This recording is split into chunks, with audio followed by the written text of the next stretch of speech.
Ой, как же меня задолбала эта печка. Она стала старая и вся в таких вот пятнах, которые уж просто не отмываются. Нашла я серебрянку на даче. Взяла бесцветный лак тонированный. Он идет глянцевый, можно матовый. Все это развела и покрыла.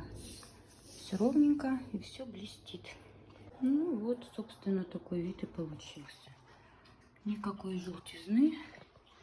Вот эту панельку, конечно, не трогала. Но разница на лицо. Здесь все желто или тут все чистенько.